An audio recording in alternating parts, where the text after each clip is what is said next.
Buenos días amigos, miren a dónde amanecimos y desde este tremendo patio vamos a ir a conocer una ciudad que estuvo literalmente 20 años bajo el agua.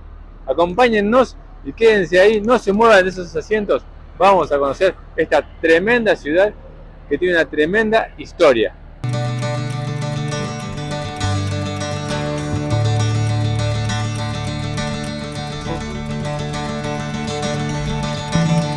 Y bien amigos, llegamos a Epecuén, Sí, un pueblo distinto. un pueblo actualmente fantasma, Sí, no fantasma, sino desierto, un pueblo ¿no? desierto, sí. Este pueblo, para que sepan, estuvo más de 25 años abajo del agua. Hoy, en este momento, está ya sobre la tierra, pero allá por el año 1985 se empezó a llenar de agua y ahora te vamos a contar por qué. Estamos actualmente en la Avenida de Mayo, La ¿no? Avenida de Mayo. La Avenida de Mayo del lugar, que era la avenida principal donde la gente venía a dar una vuelta, estaban los comercios, la principal actividad nocturna era acá porque esto era una especie de balneario, ¿no? De hecho competía con Competía con Mar del Plata. Mar del Plata, eh, y había mucha movida turística, principalmente en verano y sobre estas cuadras.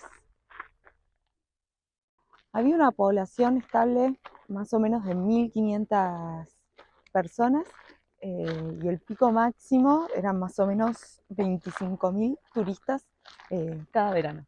Era bastante, Sí. ¿no? Se encuentra, ¿dónde estamos? ¿En el oeste, noreste? Casi al límite con La Pampa. Casi, sí, ¿no? Sí. Bueno, ahora vamos a poner bien dónde es. Y tiene, además de que tiene un lago muy, muy grande, y por eso era que venía mucha gente, este lago es salado y tiene propiedades terapéuticas, entonces también lo atraía mucha gente con temas de trauma, me salía, con temas de reuma y demás. Entonces esto lo hacía una actividad, un atractivo turístico durante todo el año.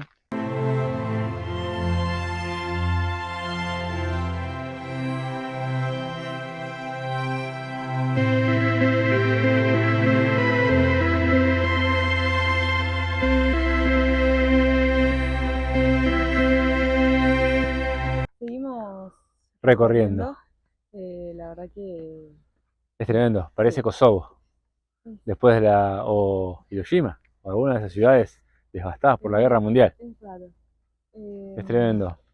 Y el motivo, ¿no? Pero Que para que se sitúen, esta es la famosa laguna Epecuén. Estamos en lo que fue el balneario. Van a ver, era un balneario, eran piletas de aguas termales y balnearios y cosas donde la gente disfrutaba. sí, se ven toboganes, se ven cosas divertidas. Divertida, sí, tal cual. Esta laguna forma parte de 7 lagunas, un sistema de 7 lagunas. Es un sistema especial porque no tiene salida al mar, no desagua en el mar ni en los ríos. Estas lagunas se llenan exclusivamente con aguas de lluvia. Y en la zona donde estamos, en esta pampa húmeda, hay dos sistemas. Un sistema húmedo y un sistema seco. Lo que hace el sistema seco es baja el nivel del agua y el sistema húmedo trae lluvias abundantes y sube el nivel del agua. Claro, y estos dos sistemas pasan a través de los años, no es de un Claramente. día para el otro. No, claramente esto no sucede de la noche a la mañana. Con los años hay ciclos de sequía y ciclos húmedos de mucha lluvia. El tema fue que Allá por el 60, empezó un periodo de sequía muy, muy grande, y no solo esta laguna, sino todo el resto de las lagunas encadenadas se estaban secando, y esto traía aparejado problemas con el turismo principalmente. problemas económicos. Exactamente. Entonces se pidió que se arme Un canal. un canal que colectaba agua de diferentes lados y las iba tirando o desembocando en estas lagunas, siendo la de Pecuén la última laguna de estas 7, y donde La que está más abajo. Claro, la que está más abajo, y si se llenaba, y bueno, íbamos viendo. Claro, el nivel económico del turismo y el poderío hotelero solicitaba estas obras hídricas. Sí, mm, solicitaba las obras bien hechas, Bueno, eso es otra cosa. El problema fue que sirvió durante un tiempo, pero después comenzó de nuevo el periodo húmedo, donde las lluvias no paraban y el nivel de todas las lagunas se iban incrementando, pero el resto de las lagunas, vertía su caudal, su excedente en la siguiente laguna. claro. Y así fue que todo llegó a esta última laguna, donde no había desagote y el nivel del agua empezó a crecer. Y Ahí crecer, cortalo. y crecer, y crecer.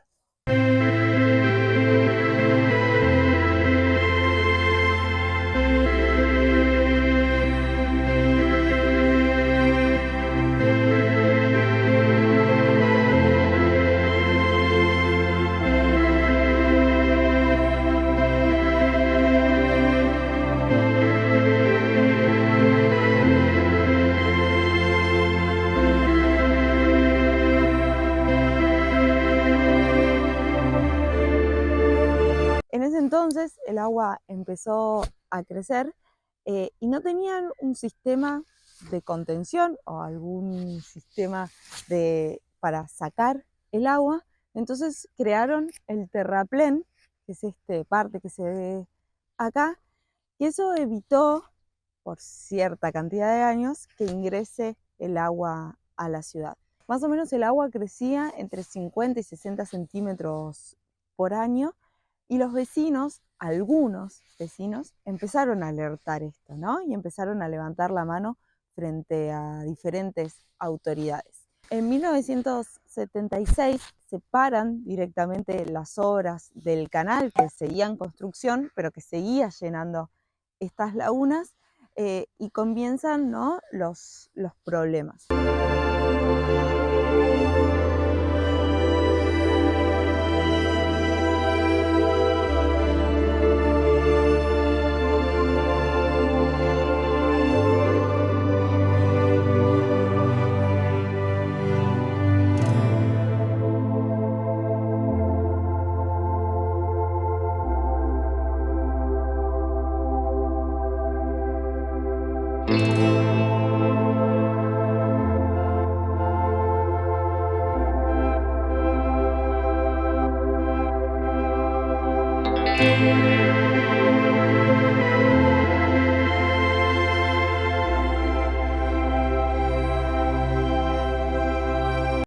Claramente No es como suena. no es como suena. Pero todo el mundo pregunta cómo un lugar a 700 kilómetros de Buenos Aires, más o menos, y casi en el límite con La Pampa, podía competir con Mar del Plata. Sí. Hay una cuestión acá. Todo el mundo se olvidaba del tren. Y el tren era un transporte público de masas baratos. Y Epecuén tenía tres posibilidades. Tres. ¿Tres? Tres empanadas. Digo, tres trenes, perdón. Tres trenes. Está loco mi papá, ¿viste cómo es? Sí.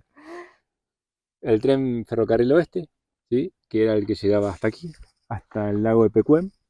Y después tenía dos alternativas más que llegaban, Ferrocarril Midland y el tercero, ¿Quién sabe? no me acuerdo. Dos alternativas más, Ferrocarril Midland y Ferrocarril del Sur, que llegaban hasta Carué. Carué está a unos 5, 7 kilómetros del lago de Pecuén.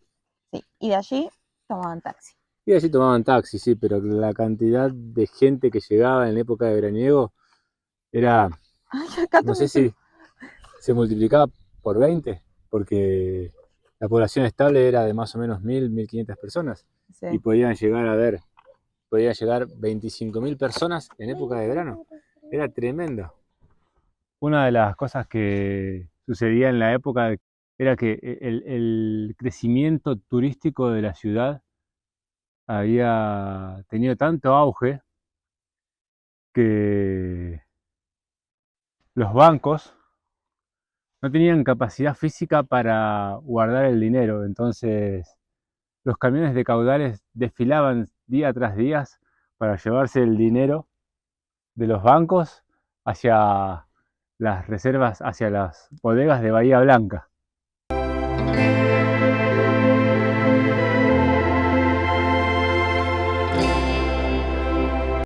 El gran poderío económico de los hoteleros hacía que todos estos reclamos se hagan oídos sordos. Y un año antes de que se inunde, que pase la catástrofe, se estaba preparando la ciudad de Pecuén para una temporada magnífica.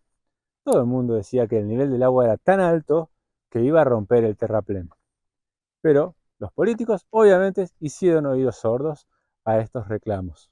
En el 85, cuando el Pecuén se preparaba para una temporada completamente deslumbrante, comenzaron las lluvias abundantes y muy fuertes, y aquella noche del 10 de noviembre de 1985, Buenos Aires estalló en una gran tormenta, una sudestada descomunal, sin precedentes, que hizo quebrar la famosa barrera de contención de acá de Pecuén.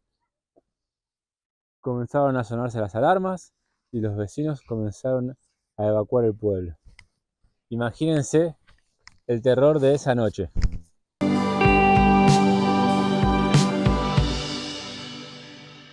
Incluso hubo muchos vecinos que no querían abandonar, ¿no?, su hogar, obviamente, y no le creían principalmente a los bomberos, quienes fueron los que salieron a dar la alerta. Cortaban las calles, cortaban los pasos. Fue como un momento medio complicado. Tenso, porque la gente obviamente decían, hay que evacuar todo el pueblo, se va a inundar. Los bomberos eran los encargados en dar la noticia a todo el mundo, y la gente obviamente temerosa a dejar sus lugares, sus casas y perderlo todo y que les roben todo, impedían el paso de los bomberos. Sí, y no solo, también no es que fue de la noche a la mañana que se inundó, ¿no? La evacuación duró 15 días, o sea que la gente podía ir y volver a sacar las cosas. No era algo tan inminente que vos veías que sí o sí iba a pasar. Había gente que seguía creyendo que no, que el agua se iba a retirar y no iba a inundar todo el pueblo. Pero esto no sucedió así. El agua siguió creciendo y tapó literalmente al pueblo entero. Por más de 25 años, este pueblo estuvo sumergido en las aguas.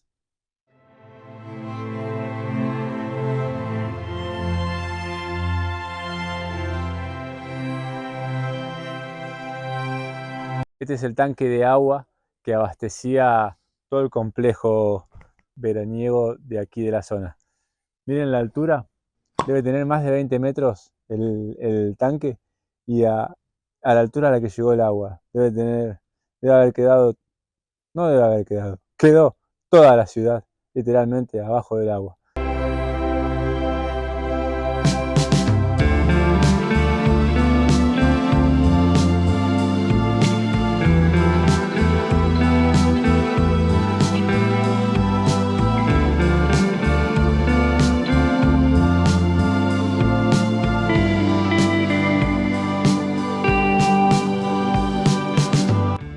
Luego de la evacuación, muchos vecinos comenzaron los reclamos hacia el Estado por la falta de respuesta a sus reclamos previos. Y muchos vecinos fueron indemnizados. En 1985, australes los indemnizaron en australes con la mitad del valor de lo que valían sus tierras. Periodo en el cual hiperinflación, hiperdevaluación. Meses después de recibir esa indemnización no valía nada.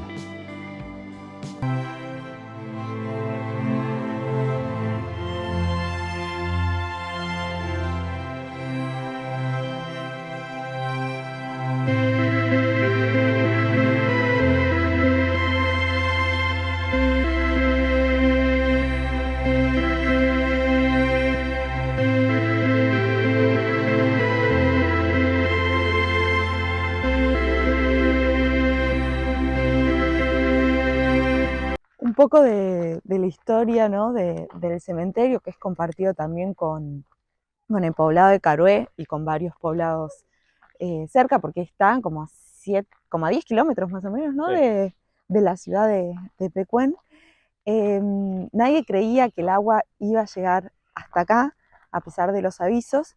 Entonces empezaron a retirar los cuerpos ya cuando el agua cubría todas las calles laterales, o sea, por donde estamos ahora, y ya cubría los muros. De hecho, fue tanta la desesperación por llevarse absolutamente todo, porque era o se lo llevaban ellos o se lo llevaba el agua.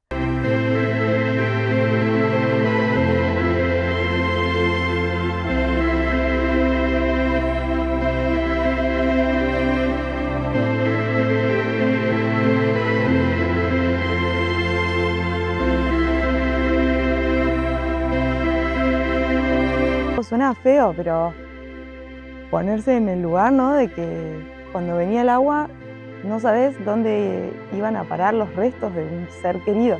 Debió ser tremendo, ¿no? Ese momento. Y verlo así, la verdad que es fuerte.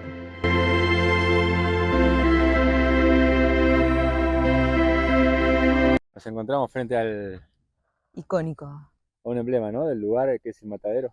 La mayoría de la gente que busca sobre Pecuén encuentra muchas fotos sobre este lugar. Exactamente. ¿Conoces la historia? No, Te la resumo. así nomás. 30 segundos. Te la resumo así nomás.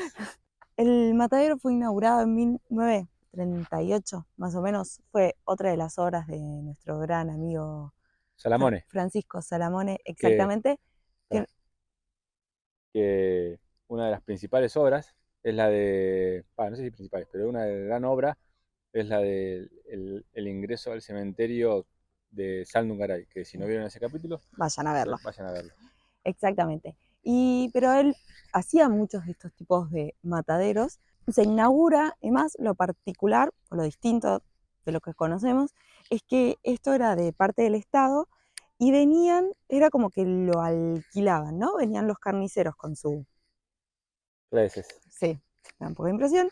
Y venían acá, lo faeneaban y seguían y le pagaban una especie de alquiler o un canon, algo. Por el servicio. No, por el servicio no, por el uso del espacio. Ah, mira. O sea, porque ellos no ponían personal. O sea que el carnicero venía con su personal, claro, y se iba. Y se iba, exactamente. A medida que fue pasando el tiempo, y esto fue como quedando obsoleto, porque muy lindo por fuera, pero muy poco práctico por dentro. En 1985, o sea, se estaba inundando. Con la inundación. Es muy loco eso, ¿no? Como que la cabeza o lo que pensaba la gente era que no se podía inundar Epecuén, o sea, que no se iba a inundar. Y en 1985, el año que empieza la inundación, esto se vende a una empresa, a un frigorífico privado, y en todo lo que es el 86 todavía el agua no había llegado hasta acá. Entonces faenaban, no me sale eso, hacían su trabajo adentro, pero ya les costaba muchísimo salir, las rutas estaban cortadas, pero bueno, seguían trabajando.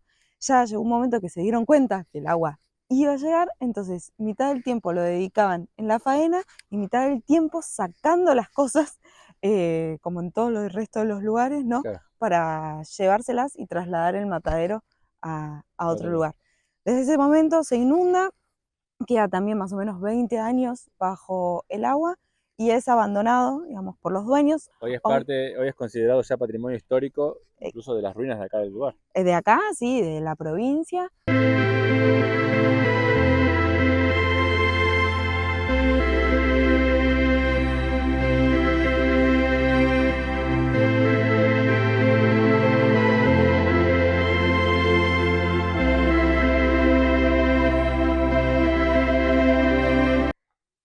Desde la playa del lago Epecuén les decimos adiós. Esperemos que les haya gustado y aprendido muchísimo en este episodio como nosotros lo hicimos. Y nos quedamos acá. En vez de jugar con nieve, jugamos con sal. Te hago una pregunta, antes de que nos vayamos. Yo voy a pescar y saco... de ese tamaño. Muy grande, sí. ¿Necesito salarlo? Claro que no. Primero pescalo y probamos. Adiós. Adiós, amigos.